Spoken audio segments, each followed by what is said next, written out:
اشرح لي صدري ويسر لي أمري واحلل عقدة من لساني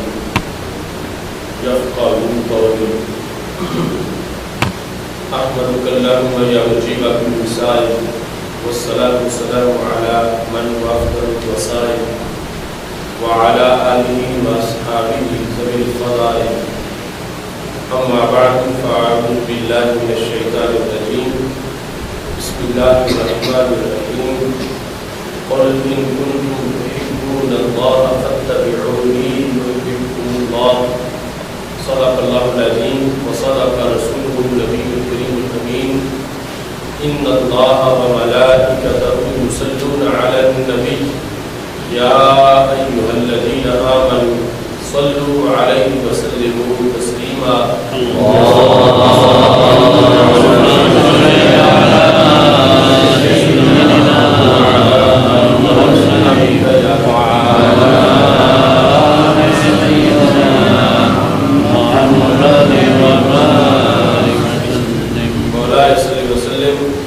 دائما ابدا على حبيبك خير الخلق كلهم منزه عن شريك في محاسنه فجوهر الحسن فيه غير منقسم. يا اكرم الخلق مالي من العذ به سواك عند حلول الحادث العمم. محمد تاج رسل الله قاتبة محمد صادق الأقوال والكلم. محمد ذكره لكل أنفسنا محمد شكره فرد على الأمم. رب صل وسلم دائما أبدا على حبيبك خير الخلق كلهم. میلاد کا جشن منانے سے گھر رحمت سے بھر جاتا ہے. مسرور ہوائیں چلتی ہیں ایمان کا علم لہراتا ہے. جب یاد میں ان کی اشکوں سے آنکھوں کے کٹورے بھرتے ہیں تب گنبد خضرا کی جانب دل عاشق کا جھک جاتا ہے. وہ پیدا ہوئے تو امت کی بخشش تھی پیش نظر ان کے. میلاد کا جشن منانے سے پھر منکر کیوں گھبراتا ہے. ہر ایک کو موت کی وادی میں بالآخر داخل ہونا ہے. میں اس کے مقدر پہ صدقے جو طیبہ میں مر جاتا ہے. کب تیرے نگر کی گلیوں میں پلکوں پہ خاک سجاؤں گا. اس فکر مسلسل کا شعلہ آصف ہوا تڑپاتا ہے. اللہ تبارک و تعالی جل جلالہ وعم نوالہ واتم برہانہ وعظم شانہ وجل ذکرہ وعز اسمہ کی حمد و ثنا اور حضور سرور کائنات مفخر موجودات زینت بزم کائنات دستگیر جہاں غم گسار زمان سید سربراہ حامی بے کساں قائد المرسلین خاتم النبیین احمد مجتبی جناب محمد مصطفیٰ صلی اللہ علیہ وآلہ واصحابہ وبارک وسلم کے دربار بار میں ہدیہ درود و سلام عرض کرنے کے بعد رب ذوالجلال کے فضل اور توفیق سے ادارہ صراط مستقیم مورشس کے زیر اہتمام عید میلاد النبی صلی اللہ علیہ وسلم کے موقع پر ان محافل کا اہتمام کیا جا رہا ہے. رب ذوالجلال حضرت مولانا محمد عبدالمصطفیٰ صاحب اور محمد انس اشرفی صاحب اور ہمارے خطیب و امام اور دیگر احباب کی اس کاوش کو اپنے دربار میں قبول فرمائے اور خالق کائنات جل جلالہ ہم سب کو اس نیک عمل کا زیادہ سے زیادہ ثواب عطا فرمائے. رب ذوالجلال کا کروڑوں بار شکر ہے اس نے ایک بار پھر ہم سب کو عید میلاد النبی صلی اللہ علیہ وسلم منانے کی توفیق عطا فرمائی ہے. میری دعا ہے اللہ تعالیٰ اس مہینے کی برکتیں ہمارے آنے والے سال کے ہر دن میں شامل فرمائے اور رب ذوالجلال ہم سب کو صحت و عافیت کے ساتھ اگلے سال بھی ماہ ربیع الاول شریف کا استقبال کرنے کی توفیق عطا فرما دی۔ سید المرسلین حضرت محمد مصطفیٰ صلی اللہ علیہ وسلم کی آمد کی خوشی میں محافل کا انعقاد کرنا صحابہ کرام رضی اللہ تعالیٰ عنہ کے طریقے کے عین مطابق ہے۔ ہماری آج کی گفتگو کا موضوع ہے صحابہ کرام رضی اللہ تعالیٰ عنہ کی رسول اکرم صلی اللہ علیہ وسلم کے ساتھ محبت۔ یقیناً قرآن مجید قرآن رشید میں رب ذوالجلال نے تمام امت کو سید المرسلین حضرت محمد مصطفیٰ صلی اللہ علیہ وسلم کی طرف متوجہ کیا ہے۔ قرآن مجید قرآن رشید کا یہ اعلان ہے، اللہ تعالیٰ ارشاد فرماتا ہے قُلْ إِن كُنتُمْ تُحِبُّونَ اللَّهَ فَاتَّبِعُونِي يُحْبِبْكُمُ اللَّهُ۔ قل سے اللہ نے یہ رسول اکرم صلی اللہ علیہ وسلم سے اعلان کروایا ہے قیامت تک کے لوگوں کے لیے، إِن كُنتُمْ تُحِبُّونَ اللَّهَ، if you want love by Allah، فَاتَّبِعُونِي، you should follow me، يُحْبِبْكُمُ اللَّهُ، Allah will love with you۔ لوگو اگر تم اللہ تعالیٰ سے محبت کرنا چاہتے ہو، خالق کائنات جل جلالہ نے حضرت محمد مصطفیٰ صلی اللہ علیہ وسلم سے یہ اعلان کروایا کہ لوگو پھر تم میری پیروی کرو، مجھے فالو کرو، میرے احکام کو مانو، تو اس کا نتیجہ کیا نکلے گا؟ یحببکم اللہ، you should be beloved of Allah، تم اللہ کے محبوب بن جاؤ گے۔ تو سید عالم نور مجسم شفیع معظم صلی اللہ علیہ وسلم کی پیروی کے بغیر کوئی انسان اللہ کا محب یعنی لور بھی نہیں بن سکتا، اور اس وقت کوئی رسول اکرم صلی اللہ علیہ وسلم کی پیروی کرے تو پھر اللہ کا beloved یعنی محبوب بن جاتا ہے۔ تو رسول اکرم صلی اللہ علیہ وسلم کی پیروی سے پہلے ایک چیز سب کے لیے ضروری ہے، وہ ہے محبت مصطفیٰ صلی اللہ علیہ وسلم، کیونکہ جس کے ساتھ پیار نہ ہو، محبت نہ ہو، اس کا حکم ماننے کو انسان تیار نہیں ہوتا۔ تو جس کے ساتھ محبت اور پیار ہو، انسان اس کا حکم مانتا ہے۔ تو صحابہ کرام رضی اللہ تعالیٰ عنہم نے سید المرسلین حضرت محمد مصطفیٰ صلی اللہ علیہ وسلم سے حد درجے کا پیار کیا، اور اپنی جان رسول اکرم صلی اللہ علیہ وسلم پر نچھاور کرنے کے لیے وہ لوگ عملاً تیار ہوئے، اور قیامت تک کے مسلمانوں کے لیے اس میں سبق موجود ہے کہ آج بھی جو شخص راہ ہدایت چاہتا ہے تو اسی طریقے سے رسول اکرم صلی اللہ علیہ وسلم کے ساتھ پیار کرے جس طرح کے صحابہ کرام رضی اللہ تعالی عنہم نے رسول اکرم صلی اللہ علیہ وسلم کے ساتھ پیار کیا ہے۔ اس میں چند باتیں بہت قابل غور ہیں۔ سب سے پہلے یہ ہے کہ نبی اکرم نور مجسم شفیع معظم صلی اللہ علیہ وسلم کے ساتھ بندے کی جو محبت ہے وہ غیر مشروط طریقے سے ہو۔ یہ نہیں کہ اس پر انعامات کی بارش ہو رہی ہو، خوشحال زندگی بسر کر رہا ہو تو پھر تو رسول اکرم صلی اللہ علیہ وسلم سے پیار کرے، اور جب آزمائش آ جائے اور اس کی روزی تنگ ہو جائے تو پھر پیار چھوڑ دے۔ عاشق صادق وہی ہوتا ہے کہ جو ہر حال میں رسول اکرم صلی اللہ علیہ وسلم کے ساتھ محبت کرتا ہے اور اس محبت کو نبھاتا ہے۔ اس میں طبقات ابن سعد میں موجود ہے کہ جب حضرت سعد بن ابی وقاص رضی اللہ تعالی عنہ نے کلمہ پڑھا، سعد بن ابی وقاص is one of the companions of Holy Prophet when he embraced Islam، جو رسول اکرم صلی اللہ علیہ وسلم کے صحابہ میں سے ایک مشہور صحابی ہے حضرت سعد بن ابی وقاص۔ جب انہوں نے اسلام کو قبول کیا، ان کی قبول اسلام پر ان کی والدہ نے بھوک ہڑتال کر دی، سٹرائک کی اور سخت سٹرائک کی۔ والدہ نے کہا جو کہ کافرہ تھی کہ سعد تم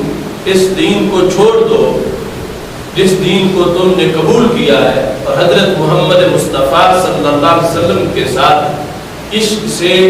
پیار سے باز آ جاؤ ورنہ میں بھوکی رہ کے مر جاؤں گی۔ جب اس نے یہ وارننگ دی حضرت سعد رضی اللہ تعالیٰ عنہ کو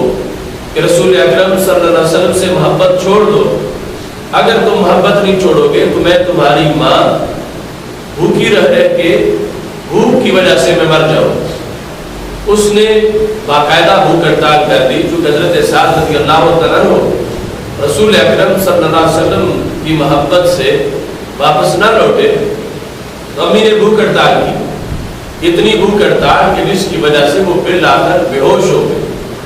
جب حضرت سعد رضی اللہ تعالیٰ عنہ کی والدہ بے ہوش ہو گئی، حضرت سعد رضی اللہ تعالیٰ عنہ کے چھوٹے بھائی نے اپنی والدہ کے منہ میں پانی ڈالا، اور جب پانی پینے کے بعد اسے ہوش آیا اس نے کہا کہ سعد دیکھو تم مجھے ذلیل و رسوا کر رہے ہو، تم اپنی بات سے باز نہیں آ رہے، جس کی وجہ سے میں بھوکی رہ کے مر جاؤں گی، تو تمہارا قرآن بھی تجھے والدین کے ساتھ حسن سلوک کا حکم دیتا ہے، اور میں تمہاری وجہ سے دنیا سے جا رہی ہوں کہ تم واپس نہیں آ رہے۔ حضرت سعد بن ابی وقاص رضی اللہ تعالیٰ عنہ نے بڑا تاریخ ساز جملہ بول کر اپنی ماں کو جواب دیا، حالانکہ ماؤں کی ایسی باتیں وہ دل پہ اثر کرتی ہیں اور انسان کے لیے فیصلے بدلنے پڑتے ہیں، لیکن حضرت سعد رضی اللہ تعالیٰ عنہ کا جو رسول اکرم صلی اللہ علیہ وسلم کے ساتھ عشق اور پیار تھا وہ ہر پیار پہ غالب تھا۔ اس بنیاد پر حضرت سعد رضی اللہ تعالیٰ عنہ نے کہا لو کانت لک الف نفس فخرجت نفسا نفسا ما ترکت دینی ھذا لشیء، کہ اے میری امی ایک جان کی وجہ سے تم مجھے دھمکی دے رہی ہو، اگر تمہاری 1000 جانیں ہوں اور ہر جان کے نکلنے پر تم مجھے وارننگ دو کہ رسول اکرم صلی اللہ علیہ وسلم کے دربار سے واپس آ جاؤ ورنہ میں مر جاؤں گی، میری امی مجھے 1000 بار تمہارا مر جانا منظور ہے مگر ایک بار بھی میں دربار رسالت سے واپس نہیں آؤں گا۔ یہ ہے کہ غیر مشروط طریقے سے انسان پیار کرے، محبت کرے، کہ سید عالم نور مجسم شفیع معظم صلی اللہ علیہ وسلم کے ساتھ محبت میں اگر اسے آزمائش کا سامنا کرنا پڑتا ہے، امتحانات سے گزرنا پڑتا ہے، وہ ہر امتحان اور ہر آزمائش سے پار گزرے اور سید عالم نور مجسم شفیع معظم صلی اللہ علیہ وسلم کی محبت سے کبھی بھی انچ بھر بھی پیچھے نہ ہٹے اور کبھی بھی دستبردار نہ ہو۔ ہمارے آقا صلی اللہ علیہ وسلم نے خود قیامت تک کے مسلمانوں کو جو ایمان کا معیار عطا کیا ہے بخاری شریف میں وہ موجود ہے۔ ہمارے آقا صلی اللہ علیہ وسلم ارشاد فرماتے ہیں لا یؤمن احدکم حتی اکون احب الیہ من والدہ وولدہ والناس ajmain. None of you does not become Muslim till he loves me more than his children and his soul and his parents and all mankind. کہ تم میں سے کوئی شخص اس وقت تک مسلمان نہیں ہو سکتا جب تک وہ اپنے والدین سے، اپنی اولاد سے، اپنے آپ سے اور تمام لوگوں سے بڑھ کر مجھ سے پیار نہیں کرتا۔ سید عالم نور مجسم شفیع معظم صلی اللہ علیہ وسلم کی محبت ایمان کی بنیاد بھی ہے، اور ایمان تکمیل بھی اسی سے ایمان کی ہوتی ہے، کمپلیٹ بھی ایمان رسول اکرم نور مجسم شفیع معظم صلی اللہ علیہ وسلم کی محبت سے ہوتا ہے۔ اب اس حدیث شریف کے اندر ہمارے آقا صلی اللہ علیہ وسلم نے ہمیں نصاب محبت عطا کر دیا، اور اس میں آج ہمارے لیے یہ سبق ہے کہ ایک طرف رسول اکرم صلی اللہ علیہ وسلم کی محبت ہو، دوسری طرف والدین کی محبت ہو، اور والدین کی محبت کسی کو رسول اکرم صلی اللہ علیہ وسلم کی محبت سے روکے۔ مثال کے طور پر والدین ڈس بلیور ہیں، کافر ہیں، اور وہ انسان کو روکتے ہیں، تو مسلمان وہ ہوگا جو والدین کی طرف نہیں دیکھے گا، رسول اکرم صلی اللہ علیہ وسلم کی محبت کو ہر محبت پہ ترجیح دے گا۔ ایسے ہی اگر اس کی اولاد اسے رسول اکرم صلی اللہ علیہ وسلم کی محبت سے روکتی ہے تو مسلمان اپنی اولاد کی طرف نہیں دیکھے گا بلکہ رسول اکرم صلی اللہ علیہ وسلم سے اولاد سے بڑھ کے بھی پیار کرے گا۔ ایسے ہی آل مین کائن، تمام انسانیت، ہیومن بینگز جتنے بھی ہیں، خواہ کوئی کتنا بڑا بادشاہ ہو، خواہ کوئی کتنا زیادہ حسین ہو، کسی کو بھی ایک مسلمان رسول اکرم نور مجسم شفیع معظم صلی اللہ علیہ وسلم کی محبت کے سامنے ترجیح نہیں دے سکتا۔ اور اسی بنیاد پر ایک انسان کا ایمان کامل ہوتا ہے، جس کی نتیجے میں وہ کامیاب زندگی بسر کرتا ہے۔ ایک مقام پر ہمارے آقا حضرت محمد مصطفیٰ صلی اللہ علیہ وسلم نے سیدنا عمر رضی اللہ تعالی عنہ سے یہ پوچھا کہ تم کس طرح لوگوں سے پیار کرتے ہو اور کس طرح مجھ سے پیار کرتے ہو؟ حضرت سیدنا عمر رضی اللہ تعالی عنہ نے کہا، یا رسول اللہ صلی اللہ علیہ وسلم، میں ہر ایک چیز سے بڑھ کے آپ سے پیار کرتا ہوں، والدین سے بھی، اولاد سے بھی، لیکن الا نفسی، ابھی میری جان جو ہے اس کے ساتھ جو میرا پیار ہے وہ زیادہ ہے آپ کی محبت کے مقابلے میں۔ تو سید عالم نور مجسم شفیع معظم صلی اللہ علیہ وسلم نے ارشاد فرمایا، عمر جب تک اپنی جان سے بھی بڑھ کے مجھ سے پیار نہیں کرو گے اس وقت تک ایمان کامل نہیں ہوگا۔ حضرت عمر رضی اللہ تعالی عنہ نے فوراً کہا، یا رسول اللہ صلی اللہ علیہ وسلم، اب آپ کی ذات میرے نزدیک میری جان سے بھی زیادہ بلند ہے اور میرے سوچ اور روح سے بھی زیادہ آپ مجھے محبوب لگتے ہیں۔ تو ہمارے آقا حضرت محمد مصطفیٰ صلی اللہ علیہ وسلم نے ارشاد فرمایا، الآن یا عمر، عمر اب ایمان مکمل ہو گیا ہے۔ اس بنیاد پر صحابہ کرام رضی اللہ تعالیٰ عنہ نے جو نصاب محبت سمجھا، جس پہ قائم رہے، آج اسی پہ ہمارے لیے قائم رہنا اور اس کو آگے پہنچانا ضروری ہے۔ ایک موقع پر جب حضرت زید بن دسنہ رضی اللہ تعالیٰ عنہ کو حدود حرم سے گرفتار کر لیا گیا، اور حدود حرم سے گرفتار کرنے کے بعد ان کو حرم سے باہر نکالا گیا۔ وہ جگہ جو مکہ شریف میں مسجد تنعیم، مسجد عائشہ صدیقہ رضی اللہ تعالی عنہا والی جگہ ہے، وہاں حضرت زید بن دسنہ کو باہر نکالا گیا تاکہ حرم سے باہر نکال کے ان کو معاذ اللہ شہید کر دیا جائے۔ حضرت ابو سفیان رضی اللہ تعالیٰ عنہ نے ابھی کلمہ نہیں پڑھا تھا، اس وقت ابھی وہ کافر تھے۔ حضرت زید بن دسنہ رضی اللہ تعالیٰ عنہ کو جب حرم سے باہر نکالا گیا، اور یہ وہ زمانہ تھا کہ جب رسول اکرم صلی اللہ علیہ وسلم ہجرت کر کے آپ مدینہ شریف تشریف لے جا چکے، تو اس موقع پر جب مکہ شریف سے حضرت زید بن دسنہ گرفتار ہو گئے اور رسول اکرم صلی اللہ علیہ وسلم مدینہ شریف میں موجود تھے، اور حضرت ابو سفیان رضی اللہ تعالیٰ عنہ نے بھی کلمہ نہیں پڑھا تھا، تو تلوار حضرت زید بن دسنہ کے سر پہ رکھ کے حضرت ابو سفیان نے سوال کیا اور کہا کہ اب تمہاری روح نکلنے والی ہے، سر تن سے جدا ہو جائے گا، میں تجھے رب کی قسم دے کے کہتا ہوں، میں جو پوچھوں آپ نے اس کا مجھے سچا سچا جواب دینا۔ تو حضرت ابو سفیان رضی اللہ تعالیٰ عنہ نے حضرت زید بن دسنہ سے پوچھا، اتحب ان محمد صلی اللہ علیہ وسلم الان عندنا نضرب عنقه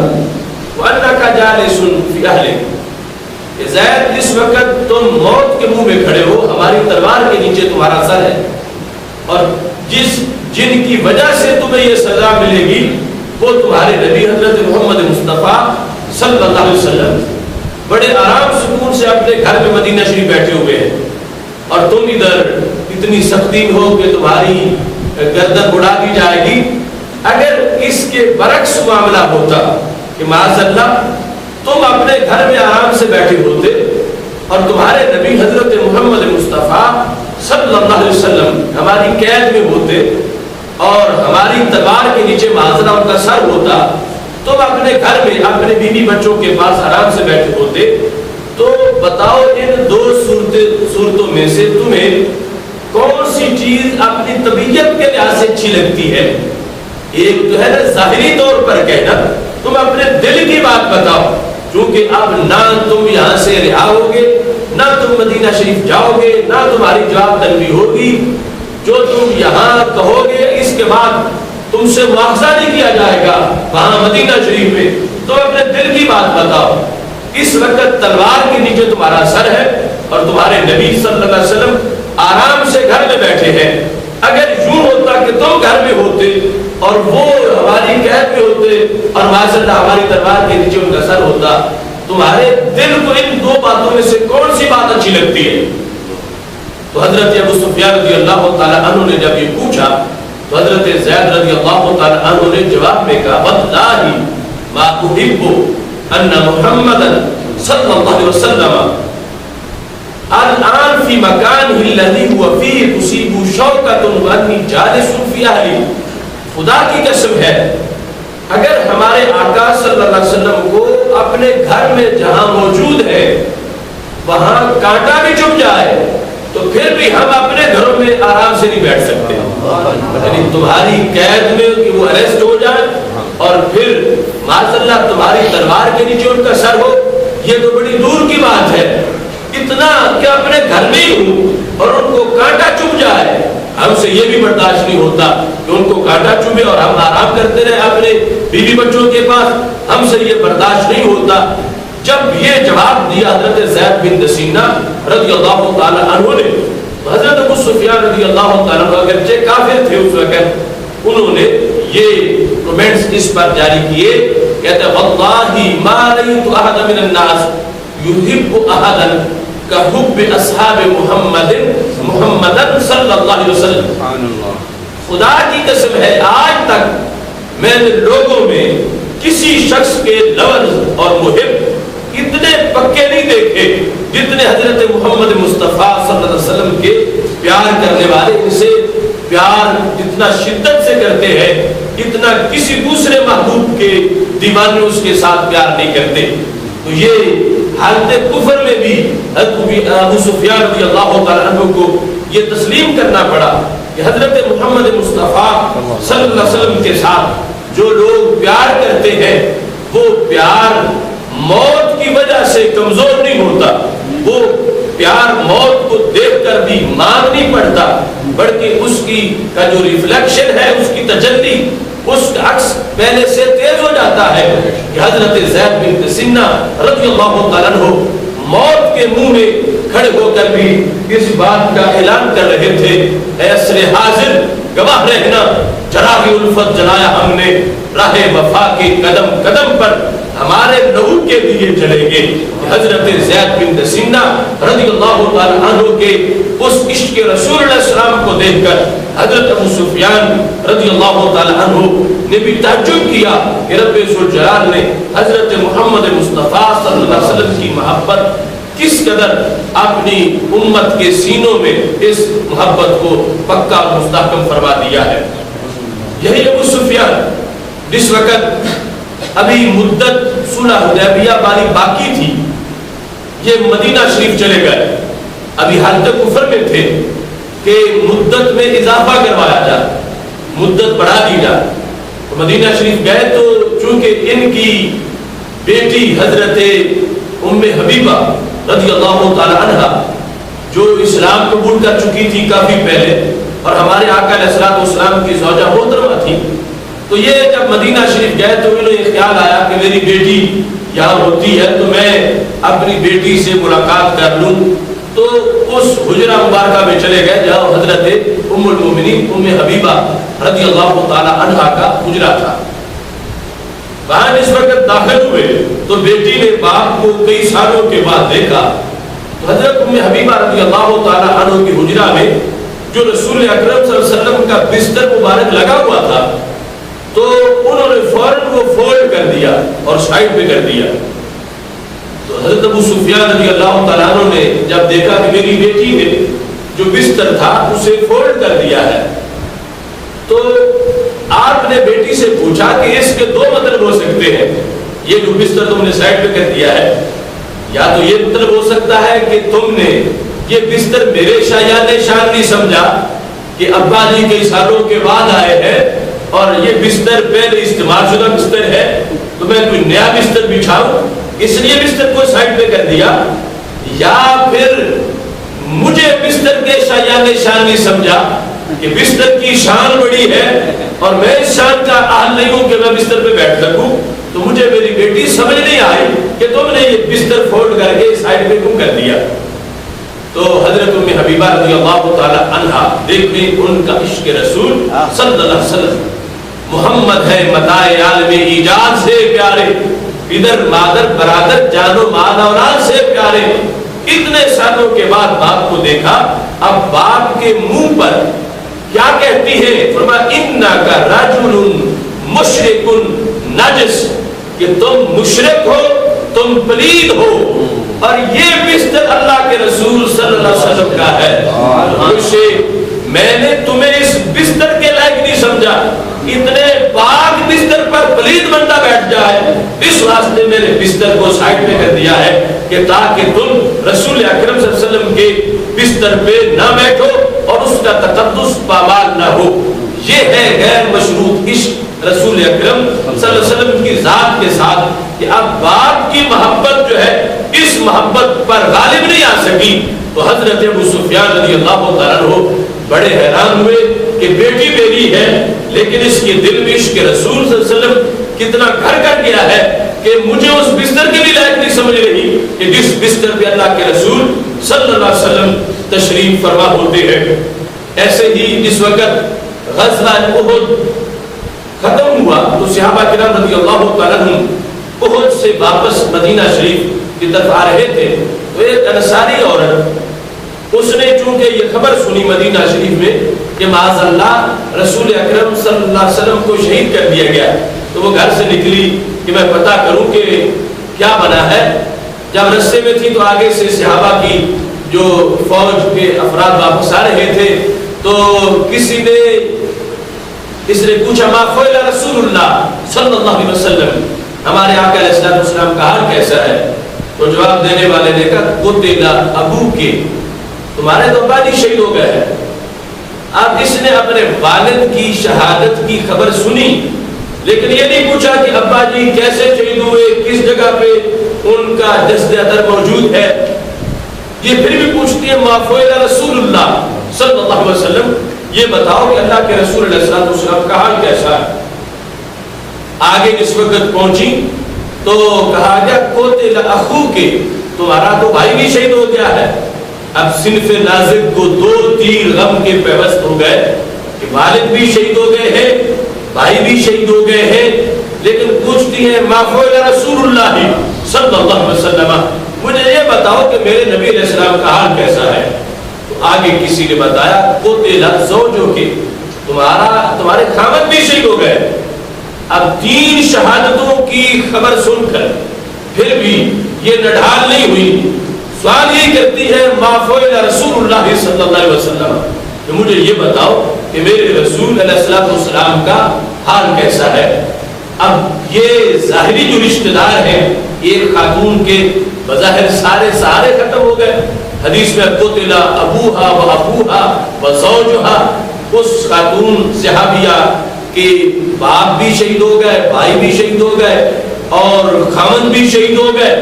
لیکن پھر بھی پوچھ یہ رہی ہے کہ بتاؤ میرے آقا علیہ السلام کا حال کیسا ہے۔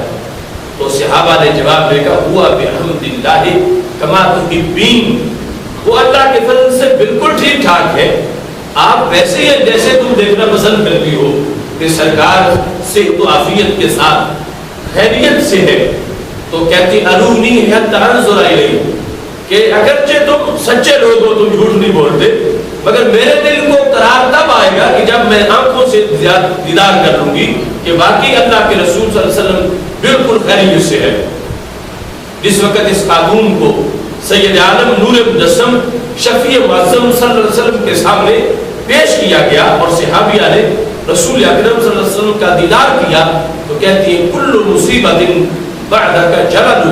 یا رسول اللہ صلی اللہ علیہ وسلم تمہارے دم سے ہے آباد میرا گلشن ہستی، اگر تم ہو خزاؤں کا کوئی خطرہ نہیں مجھ کو، یا رسول اللہ صلی اللہ علیہ وسلم میری زندگی کا گلشن جو ہے اس کی بہار آپ کے دم قدم سے ہے۔ میرا والد اگرچہ فوت ہو گیا، میرا بھائی فوت ہو گیا، میرا اگرچہ خاوند فوت ہو گیا، مجھے اس کی وجہ سے کوئی غم نہیں ہے. جب آپ کو رب ذوالجلال نے سلامت رکھا ہے تو میرا سب کچھ سلامت ہے. یہ ہے جذبہ صحابہ کرام رضی اللہ تعالی عنہم کا. سید عالم نور مجسم شفیع معظم صلی اللہ علیہ وسلم کے ساتھ ان کی محبت,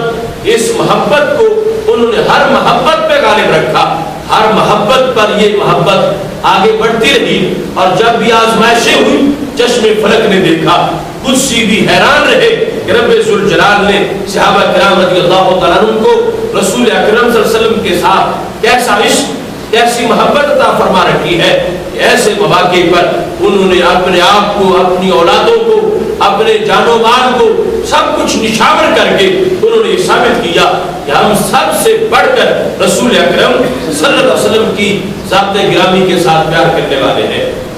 یہی وجہ ہے کہ جس وقت جنگ بدر کے موقع پر حضرت صدیق اکبر رضی اللہ تعالیٰ عنہ کے بڑے بیٹے حضرت عبد الرحمن رضی اللہ تعالیٰ عنہ, جو اس وقت ابھی مسلمان نہیں تھے, حالت کفر میں تھے, وہ عبد الرحمن بن ابو بکر, عبد الرحمن بن ابی بکر جس وقت جنگ کرتے کرتے حضرت صدیق اکبر رضی اللہ تعالیٰ عنہ کے مقابلے میں آ گئے, اور انہوں نے دیکھا کہ حضرت صدیق اکبر ان کی ضرب کے بالکل نیچے آ گئے ہیں. انہوں نے اپنی تلوار کو روک لیا. جنگ ختم ہوئی, انہوں نے کلمہ پڑھا. بعد میں کبھی انہوں نے حضرت صدیق اکبر رضی اللہ تعالیٰ عنہ سے یہ قصہ ذکر کیا. حضرت صدیق اکبر رضی اللہ تعالیٰ عنہ لیٹے ہوئے تھے, اور عبد الرحمن نے کہا کہ احدفتنی یوم بدر فانصرفت عنک. ابا جی, بدر والے دن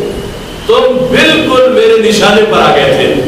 اور میری تلوار میرے ہاتھ میں تھی. اگر تھوڑا سا بھی تلوار کو جنبش دیتا تو تمہارا سر تن سے جدا ہو جاتا. اتنا تم میری تلوار کے نشانے پر تھے. لیکن محبت بدری نے جوش مارا کہ میں نے کہا کہ بتوں کے لیے کیا میں اپنے باپ, تو جو میرے دل میں بتوں کی محبت تھی اس پر باپ کی محبت غالب آ گئی. اگرچہ تم میرے دین کے مخالف تھے, لیکن چونکہ باپ تھے اس بنیاد پر میں نے باپ سمجھ کے تمہیں چھوڑ دیا. تو حضرت صدیق اکبر رضی اللہ تعالیٰ عنہ اٹھ کے بیٹھ گئے, چہرے کا رنگ سرخ ہو گیا. فرمایا لاکنک لو احدفتنی لم انصرف عنک. اگر بدر والے دن تم میرے سامنے آ جاتے, میری تلوار کی زد میں تم آ جاتے میرے نشانے پر, فرمایا میں تمہیں بیٹا سمجھ کے نہ چھوڑتا, بلکہ تجھے نبی کا دشمن سمجھتے ہوئے تمہارا سر تن سے جدا کر دیتا. یہ ہے صحابہ کرام رضی اللہ تعالیٰ عنہم کے اندر رسول اکرم نور مجسم شفیع معظم صلی اللہ علیہ وسلم کی ذات کے ساتھ محبت اور عشق اسی جنگ کے لحاظ سے موجود ہے کہ چونکہ اس وقت جب فوجیں لشکر آمنے سامنے ہوئے تو جنگ ہوتی تھی, پہلے ایک کا ایک کے ساتھ مقابلہ ہوتا تھا, مبارزت ہوتی تھی. ایک طرف سے ایک پہلوان نکلتا تھا, وہ کہتا تھا آؤ میرے مقابلے میں کوئی آ سکتا ہے, تو اس کے لیے ایک نکلتا تھا. پھر 2-2 کا مقابلہ ہوتا تھا, 3-3 کا مقابلہ ہوتا تھا, 4-4 کا. پھر عام جنگ شروع ہو جاتی تھی. تو جب فوجیں آمنے سامنے ہوئی بدر والے دن, حضرت صدیق اکبر رضی اللہ تعالیٰ عنہ نے دیکھ لیا کہ میرا بیٹا دشمنوں کی فوج میں آیا ہوا. تو رسول اکرم صلی اللہ علیہ وسلم سے حضرت صدیق اکبر رضی اللہ تعالیٰ عنہ نے درخواست کی کہ دعنی فی الوالۃ الاولی یا رسول اللہ صلی اللہ علیہ وسلم, مجھے آپ اجازت فرما دو, باقی جنگ تو ہوتی رہے گی, کہ بیٹے کو قتل کرنا تو باپ کا حق ہے, تو اس جنگی قانون کی کوئی خلاف ورزی نہیں ہوگی. ابھی جنگ اگرچہ شروع نہیں ہوئی, لیکن میں اپنے بیٹے کو تو قتل کر سکتا ہوں, آپ مجھے اجازت دے دو. یہ دشمنوں کی فوج میں کیوں آیا ہے, آپ اجازت دو تو میں جا کے بیٹے کو قتل کر دوں. تو ہمارے آقا علیہ الصلوۃ والسلام نے فرمایا انت منی بمنزلۃ سمعی و بصری, کہ صدیق اکبر تمہارا عشق اپنی جگہ کہ تم میری محبت میں بیٹے کو قتل کرنا چاہتے ہو, مگر میں تمہیں جانے کی اجازت نہیں دوں گا, اس واسطے کہ تم میرے لیے میری آنکھ کی طرح ہو, میرے کان کی طرح ہو. تو میں آنکھوں اور کانوں کو پہلے جنگ میں جھونک دوں تو میں اس طرح نہیں کروں گا. تو حضرت صدیق اکبر رضی اللہ تعالیٰ عنہ کی یہ محبت, یہ عشق, انہوں نے ہر محبت پر سید عالم نور مجسم شفیع معظم صلی اللہ علیہ وسلم کی محبت کو غالب رکھا. اور یہ تمام صحابہ کرام رضی اللہ تعالیٰ عنہ کا دستور تھا اس لیے ہی جس وقت بدر کی میٹنگ بلائی گئی تھی اور ہمارے آقا صلی اللہ علیہ وسلم مسجد نبوی شریف میں بیٹھے تھے، چونکہ جب معاہدہ ہوا تھا تو انصار صحابہ سے یہ طے کیا گیا کہ اگر مدینہ شریف میں کوئی حملہ کرنے کے لیے دشمن آتا ہے تو پھر تم جواب میں ہمارے ساتھ کھڑے ہوگے، اور اگر کہیں دور جا کے لڑنا ہوگا تو تمہارے اوپر لازم نہیں کہ تم بھی ساتھ نکلو۔ تو بدر کی جنگ چونکہ مدینہ شریف کی حدود سے باہر جا کے لڑنی تھی، اس واسطے مشورے میں انصار سمجھ گئے کہ یہ جو مشورہ ہو رہا ہے شاید ہماری وجہ سے ہو رہا۔ اس میں صحابہ کرام رضی اللہ تعالیٰ عنہ جو انصار میں ہے، انہوں نے جو اٹھ کر اپنی محبتوں کا اظہار کیا وہ منفرد درجے کا اظہار تھا۔ وہ کہنے لگے یا رسول اللہ صلی اللہ علیہ وسلم، ہم حضرت موسیٰ علیہ السلام کی قوم جیسے نہیں ہے جو یہ کہ فَاذْهَبْ أَنْتَ وَرَبُّكَ فَقَاتِلَا إِنَّا هَاهُنَا قَاعِدُونَ، کہ تم جاؤ اور تمہارا رب، تم دونوں جا کے لڑو، ہم یہاں بیٹھنے والے ہیں۔ وہ کہنے لگے یا رسول اللہ صلی اللہ علیہ وسلم، ہم ایسے نہیں ہیں، ہم کون ہیں؟ لیکن نقاتل عن یمینک وعن شمالک وبین یدیک وخلفک۔ فرمایا یا رسول اللہ صلی اللہ علیہ وسلم، ہم وہ لوگ ہیں کہ ہم آپ کے دائیں جانب بھی اپنی جانوں کا نذرانہ پیش کریں گے، بائیں جانب بھی اپنی جانوں کا نذرانہ پیش کریں گے، سامنے بھی ہماری شہادتیں ہوں گی، پیچھے بھی ہم اپنی جانوں کا نذرانہ پیش کریں گے۔ بلکہ حضرت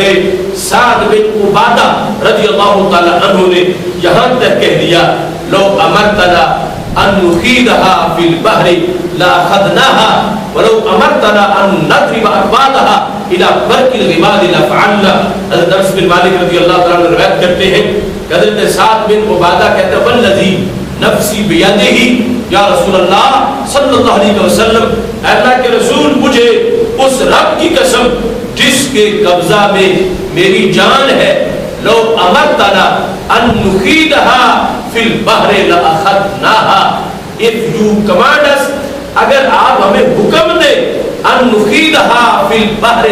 we plunge our animals into sea، کہ ہم اپنے جانوروں کو، گھوڑوں کو سمندروں میں ڈال دیں، we shall do see، ہم یہ اس طرح کریں گے، ہم آپ کا حکم ہونا چاہیے، ہم گھوڑوں سمیت سمندروں میں چھلانگیں لگا جائیں گے۔ وَلَوْ أَمَرْتَنَا أَن نَّضْرِبَ أَكْبَادَهَا إِلَى بَرْقِ الْغِمَادِ لَفَعَلْنَا۔ برق غماد کا ایک معنی یہ ہے کہ جہاں زمین ختم ہو جاتی ہے آگے پانی ہی پانی ہے، اگر آپ ہمیں حکم دیں تو صرف مدینہ شریف میں نہیں، صرف حجاز مقدس میں نہیں، ہم اس جگہ تک جائیں گے جہاں زمین ختم ہو جائے گی، ہمارا جوش جہاد بھی ختم نہیں ہوگا۔ یہ صحابہ کرام رضی اللہ تعالیٰ عنہ کی سید عالم نور مجسم شفیع معظم صلی اللہ علیہ وسلم سے محبت ہے کہ انہوں نے اپنی جان، اپنا مال، ہر چیز جو ہے اس کو رسول اکرم نور مجسم شفیع معظم صلی اللہ علیہ وسلم کی محبت کے سامنے ہیج کیا اور محبت مصطفیٰ علیہ السلام کو غالب کیا۔ اور دین ہم سے یہ تقاضا کرتا ہے، چونکہ رسول اکرم نور مجسم شفیع معظم صلی اللہ علیہ وسلم نے محبتوں کا نصاب بیان کرتے ہوئے فرمایا احب اللہ لما یبذوکم بھی من النعم، لوگوں اللہ سے پیار کرو، کیوں کہ وہ تمہیں کھلاتا پلاتا ہے۔ اور صرف اللہ کی محبت پر ہی بات ختم نہیں ہوئی، فرمایا احبونی، مجھ سے بھی پیار کرو۔ اس کا وجہ سبب کیا ہے؟ فرمایا احبونی لحب اللہ، مجھ سے اس لیے پیار کرو کہ تمہارا رب بھی مجھ سے پیار کرتا ہے۔ احبونی لحب اللہ، مجھ سے اللہ کی محبت کی وجہ سے پیار کرو، کیونکہ تمہاری رب والی محبت سچی تب مانی جائے گی جب تم میری ذات سے بھی محبت کرو گے۔ اس واسطے کہ جس سے پیار ہو اس کے پیارے سے بھی پیار ہوتا ہے، جس سے محبت ہو اس کے محبوب سے بھی پیار ہوتا ہے۔ جب تمہاری اللہ سے محبت ہے تو میں اللہ کا حبیب ہوں، پھر تمہیں میرے ساتھ بھی پیار کرنا ہوگا۔ اللہ تعالیٰ کا فضل ہے اس محبت کے زیر سایہ اہل سنت و جماعت آج بھی موجود ہے کہ سید عالم نور مجسم شفیع معظم صلی اللہ علیہ وسلم کے ساتھ پیار ہمارے دلوں میں کوٹ کوٹ کے بھرا ہوا ہے۔ اگرچہ 15ویں صدی ہے، آج بھی امت مسلمہ میں اس محبت کا یہ انداز ہے کہ سید عالم نور مجسم شفیع معظم صلی اللہ علیہ وسلم کے نام پر حسن یوسف پہ کٹی مصر میں مشت زنا سر کٹاتے ہیں تیرے نام پہ مردان عرب. ادھر حضرت یوسف علیہ السلام کا حسن سامنے تھا. ایک بار ایسا ہوا کہ مصر کی عورتوں نے انگلیاں کٹوا دی, 2 بار بھی نہیں ہوا چیجا کے 1000 بار ہو. ایک بار ماضی میں ایسا ہوا اور سر کسی نے نہیں کٹوایا, انگلیاں کٹوائی تھی. اور وہ بھی حضرت یوسف علیہ السلام کا چہرہ دیکھ کر اس قدر کی صورتحال پیدا ہوئی تھی. لیکن ہمارے آقا علیہ السلام کی شان کیا ہے؟ مجدد دین و ملت امام اہل سنت حضرت امام احمد رضا خان فاضل بریلوی رحمۃ اللہ علیہ کہتے ہیں سر کٹاتے ہیں تیرے نام پہ مردان عرب. ادھر حسن یوسف پہ کٹیں پاسٹ ہے, ماضی کا صیغہ. ایک بار ایسا ہوا اور وہ کنٹینیو نہیں ہے کہ حسن یوسف پہ کٹتی تھیں, نہیں کٹیں. ایک بار حسن یوسف پہ کٹیں مصر میں انگشت زنا, عورتوں کی انگلیاں اور وہ بھی مردوں کی نہیں عورتوں کی. اور ادھر صورتحال کیا ہے؟ سر کٹاتے ہیں تیرے نام پہ مردان عرب. اس شعر میں دیکھو محبت میں تقابل کتنے ہیں. پہلا تقابل ہے سر اور انگلی کا. سر کٹانا مشکل ہے, انگلی کٹوانا آسان ہے. فنگر کٹ جائے تو بندہ مرتا نہیں, لیکن ہیڈ سر کٹ جائے تو بندہ بچتا نہیں. تو ادھر حضرت یوسف علیہ السلام کا حسن سامنے تھا, نام نہیں, حسن خود سامنے تھا. تو مصر کی عورتوں نے انگلیاں کٹوائی اور ادھر کیا سر کٹاتے ہیں تیرے نام پہ مردان عرب. اگر حسن خود سامنے ہو تو کیا بنے, یہ تو نام سن کے ہی اپنے سر کٹانے کو تیار ہو. سر کٹاتے ہیں تو ایک ہے انگلی کے مقابلے میں سر کی فتح, سر کی کثرت اور سر کے اندر قوت, کہ ادھر انگلی ہے ادھر سر ہے. پھر ادھر ہے حسن یوسف پہ کٹیں ماضی میں ایک بار, ادھر ہے سر کٹاتے ہیں جس میں مضارع ہے, حال ہے کہ ماضی میں نہیں آج بھی ایسے ہی ہے. آج جب صبح طلوع ہوتی ہے, نیا دن آتا ہے, عشق کی نئی داستان رقم ہوتی ہے, سر کٹاتے ہیں کہ آپ کی محبت کا یہ دوام ہے. یہ نہیں کہ صرف صحابہ کرام رضی اللہ تعالیٰ عنہ تیار ہو جائے اور 15ویں صدی کے مسلمان پیچھے رہ جائیں, نہیں, سر کٹاتے ہیں تیرے نام پہ مردان عرب. کہ رسول اکرم نور مجسم شفیع معظم صلی اللہ علیہ وسلم کا حسن تو حسن رہا, آپ کے نام پر ہی عرب کے مردان اور امت مصطفیٰ علیہ السلام سر کٹانے کو تیار ہو جاتی ہے. ایسی وہاں ہے کٹی کا لفظ جو ہے کہ بے خبری میں کٹ گئی. اگر عورتوں کی انگلی پکڑ کے کہا جاتا کہ کٹواؤ تو پھر نہ کٹواتی, پتہ نہیں چلا کٹ گئی. اور ادھر سر کٹاتے ہیں, جان بوجھ کے محبوب کے نام پر بندہ گلے میں ڈال دیتے ہیں, اپنے اختیار کے ساتھ سر کٹاتے ہیں تیرے نام پہ مردان عرب. عورتیں نہیں, سرکار کی محبت میں تیار مرد بھی سید عالم نور مجسم شفیع معظم صلی اللہ علیہ وسلم کی محبت میں اس طرح اپنی جانوں کا نذرانہ پیش کرتے آئے ہیں اور کرتے رہیں گے. اس میں محبت مصطفیٰ صلی اللہ علیہ وسلم کے لحاظ سے جو صحابہ کرام رضی اللہ تعالی عنہم نے ہمارے سامنے دین رکھا, اس کی ایک یہ بھی جہت ہے کہ رسول اکرم صلی اللہ علیہ وسلم کی شریعت, آپ کے احکام, آپ کے آرڈر کے سامنے اپنا سر تسلیم خم کر لینا. یعنی جب سرکار کا حکم آ جائے اس کے مقابلے میں بندہ یہ نہ کہے کہ میری سوچ یہ ہے, میں یہ سوچتا ہوں, آئی تھنک, میرا یہ خیال ہے. نہیں, جب سرکار کا حکم آ گیا تو صحابہ نے جس طرح شرع صدر سے مانا, آج کا مومن بھی شرع صدر سے مانے, کیونکہ مومن ہونے کی شرط یہ ہے ما كان لمؤمن ولا مؤمنة اذا قضى الله ورسوله امرا ان يكون لهم الخيرة من امرهم. اللہ فرماتا ہے کہ کسی مومن مرد اور عورت کے لیے جائز نہیں ہے کہ جب اللہ اس کے رسول علیہ السلام کا حکم آ جائے تو یہ اس کے مقابلے میں پھر اپنی رائے لے اپنا اختیار برتے. ایسا نہیں ہوگا. اللہ اور اس کے رسول صلی اللہ علیہ وسلم کے امر کے سامنے مومن اپنے آپ کو پیش کر دے گا کہ یہ حکم خدا کا, حکم اللہ کے رسول علیہ السلام کا مجھ پہ حکومت کرے گا, میں اس کے سامنے اپنے آپ کو پیش کرتا ہوں. تو یہ محبت کا تقاضا ہے, یہاں تک کہ اگر کسی کے دل میں اس فیصلے سے جو اللہ کے رسول علیہ السلام فرما گئے ہیں تھوڑا سا بھی ہچکچاہٹ ہوگی اور حرج محسوس کرے گا، دل کے اندر تنگی آ جائے گی، اور دل اس فیصلے کی وجہ سے دل میں کچھ تھوڑا سا بھی اگر اسے افسوس ہوگا تو معاذ اللہ پھر ایمان نہیں رہے گا، ایمان نکل جائے گا۔ اس واسطے قرآن مجید برہان رشید میں رب ذوالجلال نے یہ ارشاد فرمایا فلا وربک لا یؤمنون حتی یحکموک فیما شجر بینہم ثم لا یجدوا فی انفسہم حرجا مما قضیت ویسلموا تسلیما۔ یہ اس وقت آیت نازل ہوئی تھی کہ اس وقت ایک منافق اور یہودی کا ایک کیس، اس کا فیصلہ ہمارے آقا علیہ السلام نے فرمایا تھا، تو وہ کیس یہودی کے حق میں فیصلہ ہو گیا، تو منافق کے خلاف فیصلہ ہوا، تو وہ کیس لے کر حضرت فاروق اعظم رضی اللہ عنہ کے پاس چلا گیا کہ آپ اس کا فیصلہ کر دیں۔ تو حضرت فاروق اعظم رضی اللہ عنہ کو حضرت فاروق اعظم کے پاس پہنچنے والے یہودی نے بتا دیا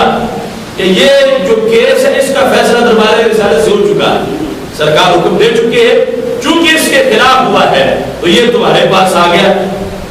تو اس پر حضرت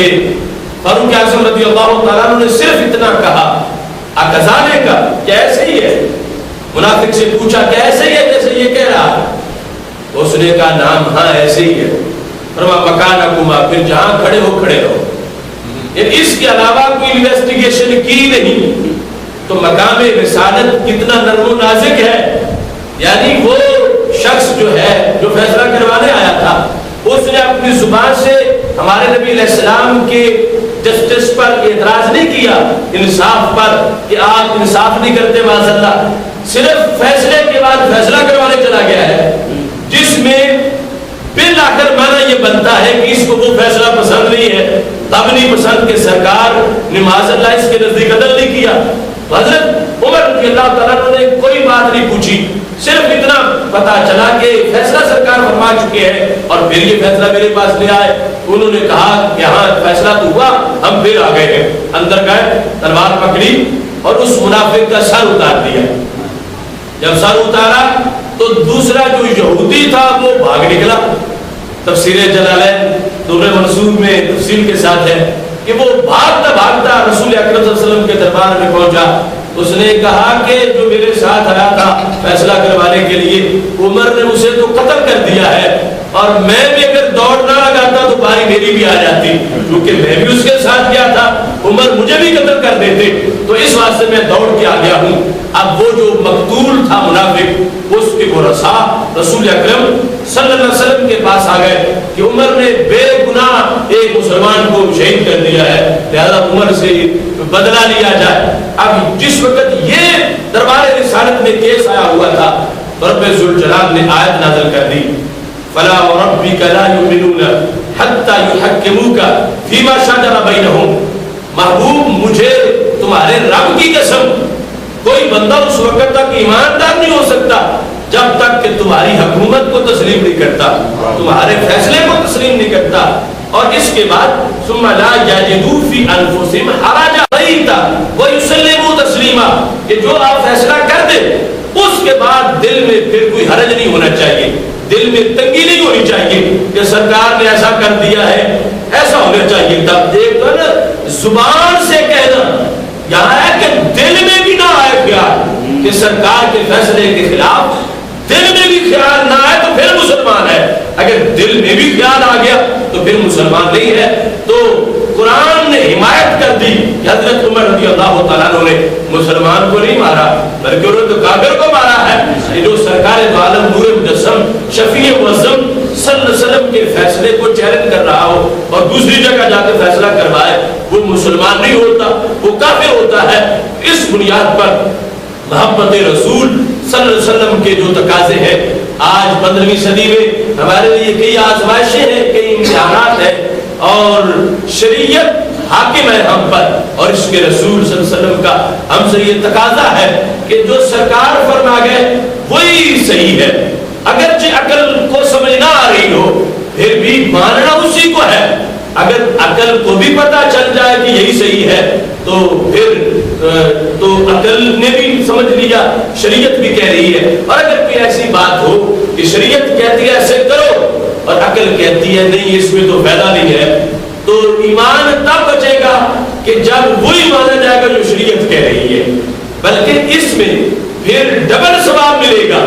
جب عقل کو بھی پتہ چل جائے تو پھر تو ماننا آسان ہوتا ہے، عقل جس وقت اسے پتہ نہ چل رہا ہو اب عقل کو دبا کے تسلیم کرنا یہ ڈبل ایمان ہے، کہ جس بنیاد پر ایک انسان یہ سمجھتا ہے کہ اصل میں بہتری اسی میں ہے جو رسول اکرم صلی اللہ علیہ وسلم نے ہمیں دین دیا ہے، خواہ وہ بیع و شراء کے طریقے ہو، ٹریڈنگ ہو، تجارت ہو، خواہ وہ لباس ہو، خواہ وہ چہرے کی داڑھی ہو، خواہ وہ دین کے سارے احکام ہو، اس میں انسان جو ہے وہ یہ نہ دیکھے کہ فیشن کیا ہے، رسم و رواج کیا ہے، زمانہ کیا کہتا ہے، اس وقت لوگوں کی حالات کیا ہے۔ مومن کو یہ دیکھنا ہے کہ میرے نبی علیہ السلام نے کیا فرمایا تھا، کہ رسول اکرم نور مجسم شفیع معظم صلی اللہ علیہ وسلم کا حکم یہ مومن کے لیے سند ہے، یہ سرٹیفکیٹ ہے، اس نے سرکار دو عالم صلی اللہ علیہ وسلم کے حکم کو دیکھنا ہے۔ اب دیکھیے حدیث شریف میں موجود ہے کہ ہمارے آقا صلی اللہ علیہ وسلم کے لیے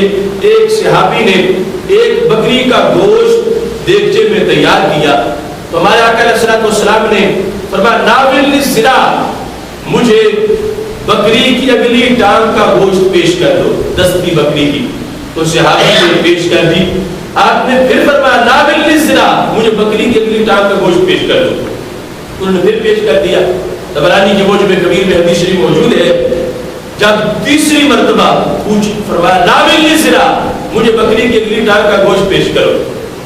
تو صحابی کہنے لگے یا رسول اللہ صلی اللہ علیہ وسلم آپ کو پتا ہے کہ بکری ایک ہی ہم نے پکائی تھی اور بکری کی اگلی ٹانگیں دو ہی ہوتی ہیں اور وہ میں نے دونوں پیش کر دی ہے، اب میں تیسری کہاں سے لاؤں؟ جب صحابی نے یہ کہا تو ہمارے آقا علیہ السلام نے فرمایا لو ناولتنی ما زلت تناولنی، فرمایا اگر تم میرے کہنے پر دیگچے میں چمچہ ڈالتے جاتے میں 100 اگلی ٹانگ مانگتا تو 100 ہی مہر نکلتی، میں 1000 مانگتا تو 1000 ہی مہر نکلتی۔ تم نے یہ کیوں کہا کہ بکری کی دو ہی ہوتی ہے؟ تمہیں یہ سوچنا چاہیے تھا کہ مانگنے والی ذات کون سی ہے۔ زبان رسالت نے مانگا ہے تو پھر خود بخود ساری بنتی جانی چاہیے تھی۔ تو یہ ہونا چاہیے مومن کا کہ جب سرکار نے فرما دیا تو پھر وہی برحق ہے جو سید عالم نور مجسم شفیع معظم صلی اللہ علیہ وسلم فرماتے ہیں۔ عقل کہتی ہے کہ بکری کی اگلی ٹانگیں دو ہے تو دیکھنے سے دو ہی نکلے گی، لیکن شریعت کہتی ہے کہ جب سرکار مانگتے جائیں تو پھر دو نہیں ہوتی، پھر جتنی بار سرکار مانگے اتنی ہی ٹانگیں بن جاتی ہیں۔ اسی عظیم محبت کے زیر سایہ ہم نے اپنی زندگی بسر کرنی ہے اور یہی محافل میلاد شریف کا ہم سے تقاضا ہے۔ میری دعا ہے خالق کائنات جل جلالہ ہماری اس محفل کو اپنے دربار میں قبول فرمائے۔